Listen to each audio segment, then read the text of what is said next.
Alright. I think we're good. New setup. Charging $1,000 an hour. If you want to set up like this, let me know. So, today we'll be going over Gerd Ludemann letting the cat out of the bag for atheists. Now, I believe most scholars that deny the resurrection, studied ones at least, if they weren't studied, they wouldn't be scholars, but you get the point. They aren't new atheist retards. I think most of them deny the resurrection on this basis as opposed to actually believing the other theories to be probable. So I'm going to play this clip, and you'll see what I mean. Let me begin with the God question that is so fundamental for Dr. Craig. God who raised Jesus from the dead. I, as an historian, must ask, what God are we talking about here? He talks about the Christian God. What about the God in the Old Testament, who's also the Christian God, to some extent, who tells his people to slaughter the Canaanites? What about the cruel features of God in the Bible? And isn't it arrogant to speak or to claim God for oneself, though we know that the Muslims have a God, others have another God, in view of the many religions on this earth who always have different images of God? So for historical reasons, and for reasons of respect for other religions, I just can't start with that assumption to claim that God for myself. And I have, must say that, would like to remind you of what a pre-Socratic philosopher has said, Xenophanes.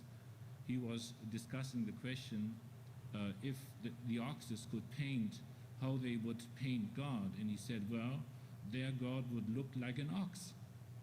So I would just question the possibility of defining who God is, and of course then, in view of the historical record that this God has, and in view of the cruelties that happen on this earth. I mean, you can watch CNN or you can watch Fake news. Discovery Channel. In Germany now we see all what happened in the gas chambers. How in the world could God let happen? I'm just speechless that, and therefore I think God should be left out of the discussion of the resurrection of Jesus. Alright, so I'll first say that, well, we're going to explain this. What I'll first say is we're keeping emotions out of this. We're going to be purely logical. This is from an intellectual debate. Your feelings don't matter that much. So, Ludemann stated in this debate that he is a historian rather than a philosopher. And I think his point here shows that. There are two main issues with this presupposition. One, on what basis does God's existence hinge on what you think of him? Whether or not you think he's just. It does not hinge on that. I could think Adolf Hitler's terrible. Doesn't change that he exists. I can think... who's a good person? I can think Donald Trump's a bad person. But that doesn't alter his existence. Now, I'm not making the point that God is not just. I'm just making the point that even if you think he isn't, it doesn't alter whether or not he exists. You can not want him to exist for these reasons. You can want him to exist for these reasons, but it's not an intellectual basis for denying or affirming God's existence.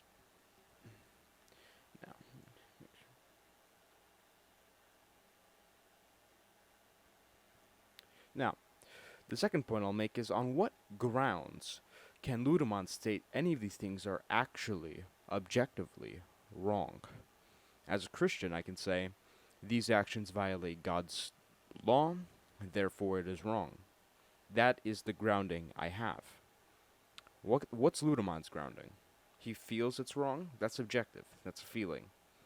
Now, obviously, I'm not saying that an atheist can't feel that something's wrong and act on it accordingly. For example, I'm not saying atheists can't control the urge to murder someone. But at the same time, on what grounds can they say this is objectively wrong? They don't have any.